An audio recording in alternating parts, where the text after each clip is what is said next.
ಒಬ್ಬ ಶ್ರೀಮಂತನ ಪ್ರಪಂಚದಲ್ಲಿ ಬ್ರಾಹ್ಮಣರೆಂದು ಕರೆಯಲ್ಪಡುವ ಜ್ಞಾನಿಗಳನ್ನು ತನ್ನ ಐಷಾರಾಮಿ ವಸತಿಗೆ ಆಹ್ವಾನಿಸುವ ಸಂಪ್ರದಾಯವಿತ್ತು.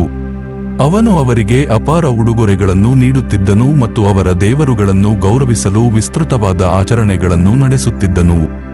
ಆದರೆ ಬುದ್ಧ ಎಂದು ಕರೆಯಲ್ಪಡುವ ಬೋಧಿಸತ್ವನು ಆಳವಾದ ಒಳನೋಟವನ್ನು ಹಂಚಿಕೊಂಡನು.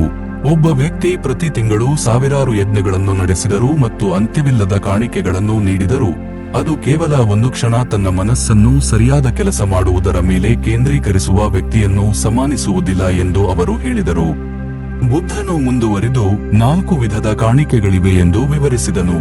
ಮೊದಲನೆಯ ವಿಧ ದೇವರುಗಳನ್ನು ಮೆಚ್ಚಿಸಲು ಪ್ರಾಣಿಗಳನ್ನು ತ್ಯಾಗ ಮಾಡುವುದು ಮತ್ತು ಔತಣಕೂಟಗಳಲ್ಲಿ ತೊಡಗುವಂತಹ ದೊಡ್ಡ ಸನ್ನೆಗಳನ್ನು ಒಳಗೊಂಡಿದೆ. ಉಡುಗೊರೆಗಳು ಗಣನೀಯವಾಗಿದ್ದರೂ ಅಂತಹ ಕ್ರಿಯೆಗಳಿಂದ ಗಳಿಸಿದ ನಿಜವಾದ ಮೆಚ್ಚುಗೆ ಕನಿಷ್ಠ. ಎರಡನೆಯ ವಿಧ ಸ್ವಲ್ಪ ಪ್ರಾಮಾಣಿಕತೆಯಿಂದ ನೀಡುವ ಸಣ್ಣ ಉಡುಗೊರೆಗಳನ್ನು ಒಳಗೊಂಡಿದೆ. ಮನಸ್ಸಿಲ್ಲದೆ ಮತ್ತು ಸ್ವಾರ್ಥ ಮನಸ್ಸಿನಿಂದ ನೀಡಿದಾಗ ಈ ಕಾಣಿಕೆಗಳು ಸೀಮಿತ ಮೆಚ್ಚುಗೆಯನ್ನು ಗಳಿಸುತ್ತವೆ.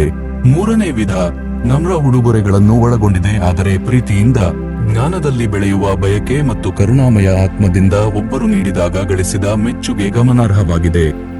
ನಾಲ್ಕನೇ ವಿಧ ಉದಾರ ಉಡುಗೊರೆಗಳನ್ನು ಗಮನಾರ್ಹ ಮೆಚ್ಚುಗೆಯೊಂದಿಗೆ ಸಂಯೋಜಿಸುತ್ತದೆ. ಒಬ್ಬ ಶ್ರೀಮಂತ ಮತ್ತು ನಿಸ್ವಾರ್ಥ ವ್ಯಕ್ತಿ ಬುದ್ಧನ ಜ್ಞಾನವನ್ನು ಅನುಸರಿಸಿ ಮಾನವೀಯತೆಗೆ ಪ್ರಯೋಜನ ನೀಡುವ ಮತ್ತು ಮನಸ್ಸುಗಳನ್ನು ಬೆಳಗಿಸುವ ಸಂಸ್ಥೆಗಳನ್ನು ಸ್ಥಾಪಿಸಲು ತಮ್ಮ ಸಂಪನ್ಮೂಲಗಳನ್ನು ಮೀಸಲಿಡುತ್ತಾರೆ. ಅವರು ಗಮನಾರ್ಹ ಉಡುಗೊರೆ ಮತ್ತು ಉತ್ತಮ ಮೆಚ್ಚುಗೆಯನ್ನು ಸಾಧಿಸುತ್ತಾರೆ.